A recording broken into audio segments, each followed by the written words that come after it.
Good afternoon, Blue Campus Fellow. Welcome back again to another episode of Alphabet Podcast. Hereby, I'm Bunbu Junior, will be the host in this episode. In this episode, we will be talking some very kind of interesting topics, which is about the co-creating innovations and building sustainable research ecosystem between ASEAN and Japan on the Nexus project.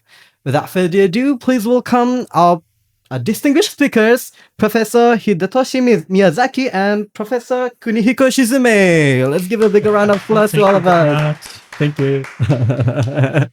Genki desu ka, Professor? Yes, sure. I've enjoyed the Lombok. How are you, Yeah, of Professor course. Shizume? 元気です。 Genki desu. Yeah. How's Lombok so far? Everything is good. Yeah, especially the food is very, very good. Oh, so wow. we love the spicy food. Oh, really? Yeah. I see. So you enjoy spicy food? Mm. I see. All right. So maybe before we're going to talk about the topics and we're going to talk about the many things of the Nexus project, maybe you could introduce yourself, starting from Professor Shizume, please do. Okay. My name is Kunihiko Shizume from Nagoya Institute of Technology. It is located in Nagoya, in Japan. Nagoya, maybe famous, Toyota motor car companies.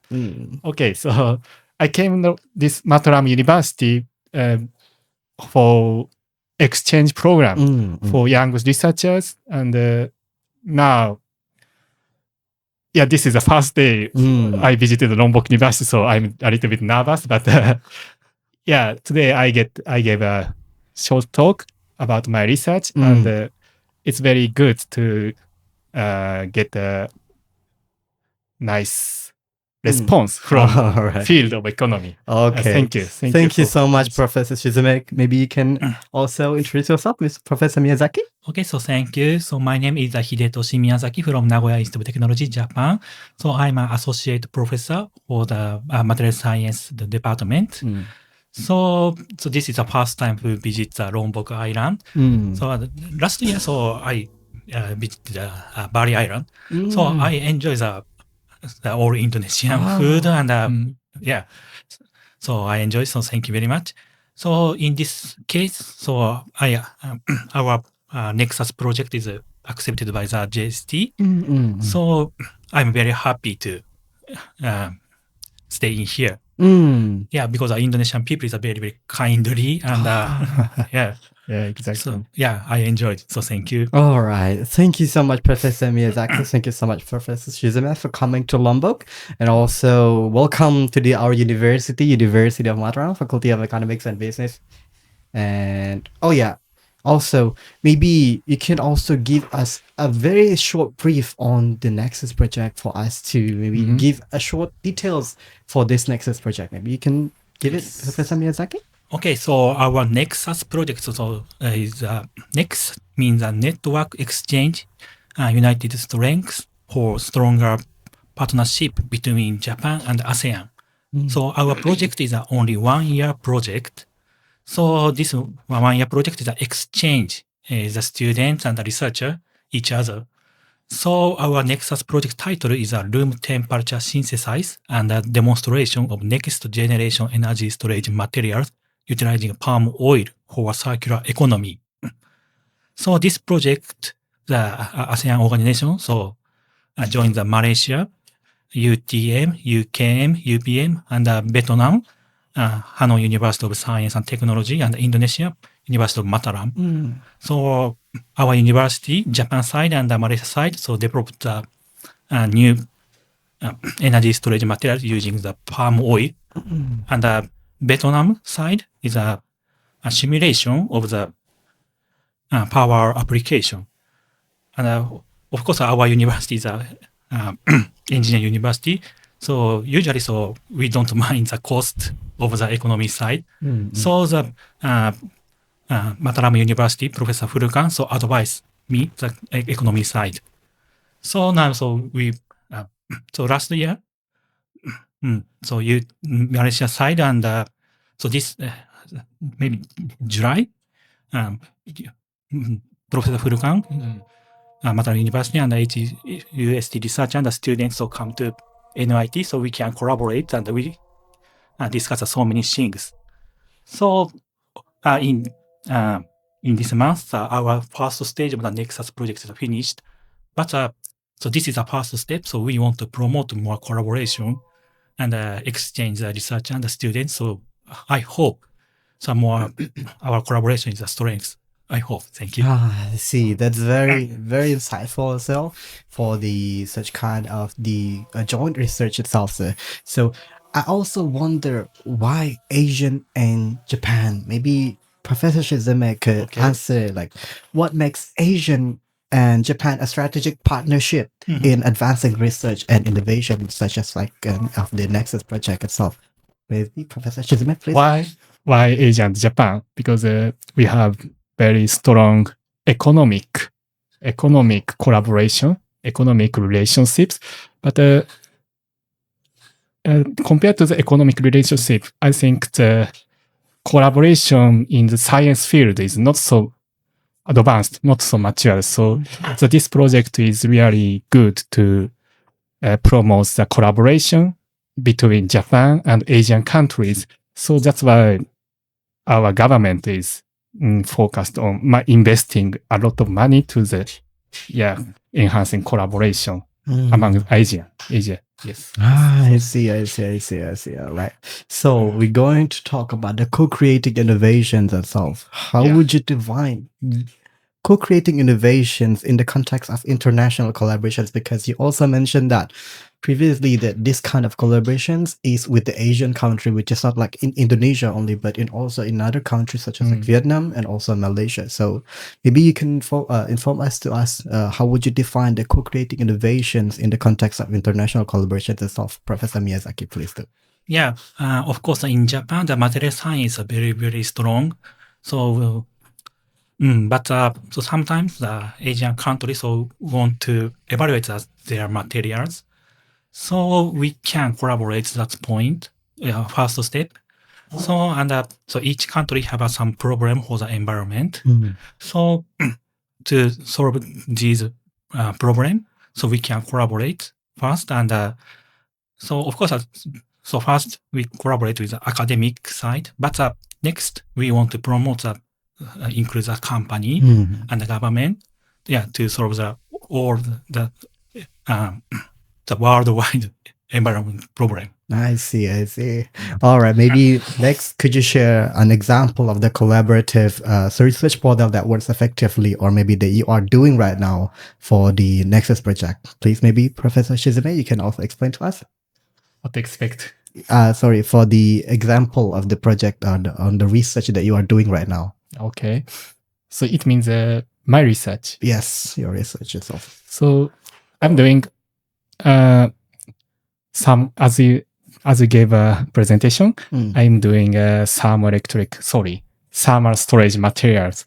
And it should be useful, somehow useful to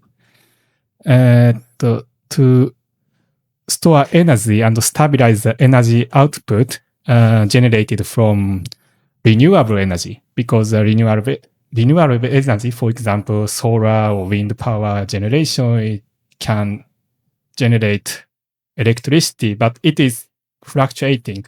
So thermochemical heat storage, for example, should be helpful for stabilize the electrical output. And in this project, we have Professor Tuen. He's a specialist for electric power generation and developing a system. So I expect to find some good way how I can utilize some thermal energy storage system in the renewable energy. Electric system. Of course, Professor Furkan can maybe, I hope, can calculate some cost evaluation of when we accept the heat thermal storage in the smart grid or something. I see. So Also, previously for the Nexus project, also I heard there's also a Sakura project, if I'm not mistaken, right? So, what opportunities can students get with the Sakura project itself, or young researchers gain through Japan Nexus initiatives, such as mobility programs, maybe, or research exchange, or joint laboratories? Maybe you can explain, Professor Miyazaki, for the Sakura. Okay, so Sakura Science is a very short program. So the student and the researcher, so under 40 years old, so they can attend the Sakura project. So, but the Sakura project is only 1 or 2 weeks. So that is a very short, but a very good first step to exchange the student. So, but the Nexus project is a 1-year project. So, so we can, and the Sakura Science is only abroad student and researcher can come to Japan, but the whole Nexus project is an exchange program. So, the Japanese researcher and the students so can go their Asian country. So so Sakura Science and Nexus is project is a little different. So, but it's a very, very good chance to know each other. Nexus project. And Nexus project is a 2-stage. So this stage is a first stage, but there's a joint program, the next second stage. So that one is a 3 years project. So we can promote our collaboration. Okay, so this Nexus project isn't only one stage, but there's so many stages itself as well. And so many. So many. And right now, which stage are we in? Is it still on the first stage or in the second stage right now? So now is the first stage. First stage, so it's still new, yeah. Yes. So second stage is an international joint research project. So for example, Japan and Malaysia is topics is green energy. Japan and Indonesia is bioproduction. So very different. I see. So we're talking about the green energy itself. So it means that this for the sustainable development goals itself, right? For 2050, if I'm not mistaken. So we're talking about the Nexus project with the SDGs project on how does, maybe you can explain or brief us on how does the Nexus project ensure that innovation remains sustainable? Are we aligned with global goals like the SDGs, just like earlier? Maybe. Professor Shizeme? So our Nexus project, as Miyazaki Sensei explained, we are aiming to utilize palm oil. So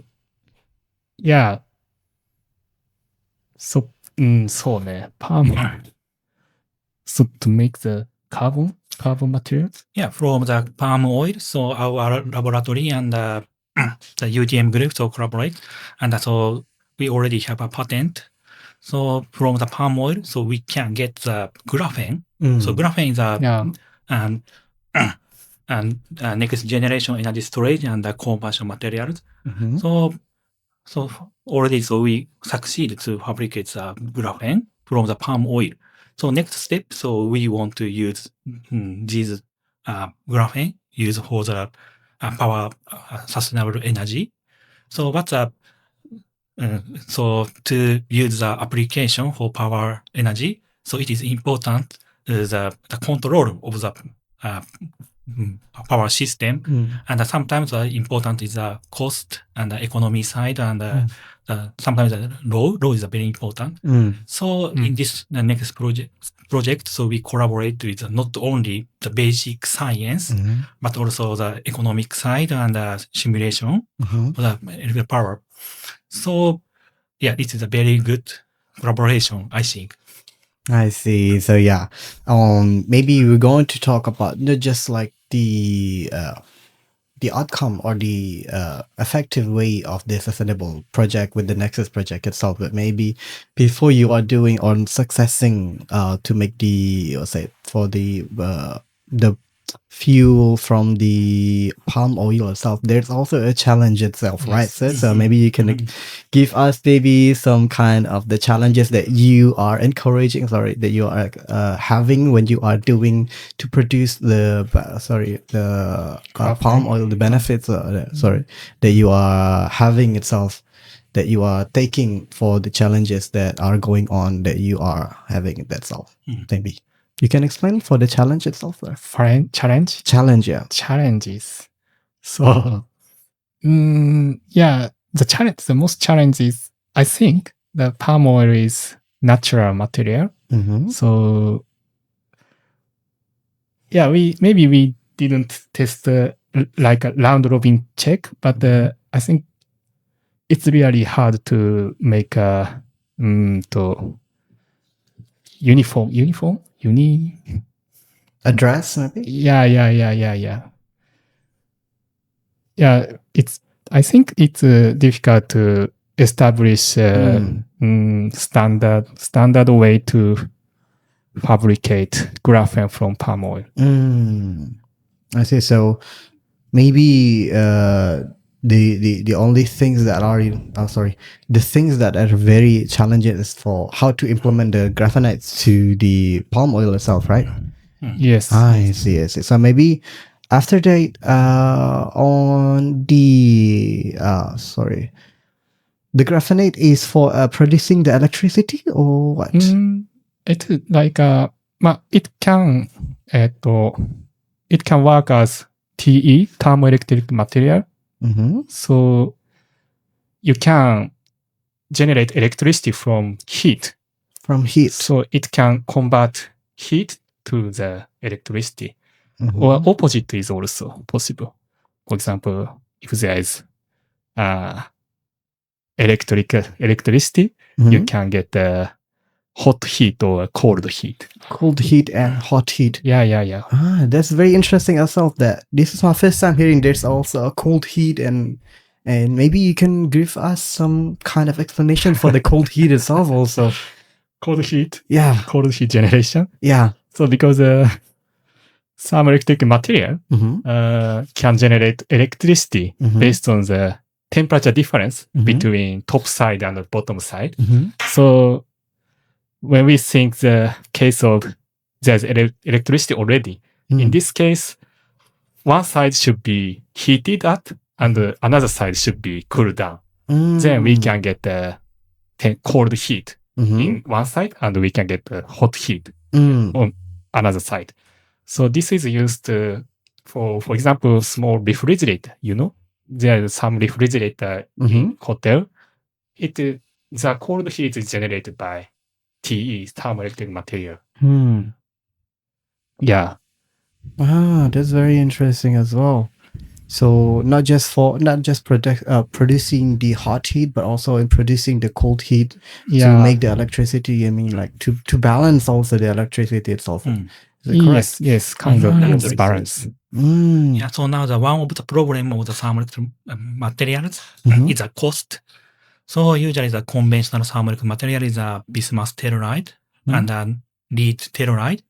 So that's why the cost is very, very high because almost thermoelectric materials use the rare earth and the toxic materials. So, but if we can get from the palm oil to thermoelectric materials, the cost is very, very cheap. Yeah, so to promote the thermoelectric materials for the application system, so the cost is very important. So we want to promote the using the carbon material for thermoelectric materials. Yes. I see. So, all right. I think we have discussed quite a very topic itself. So maybe you can also give us some last statements for the collaborations on the research itself or the Nexus project.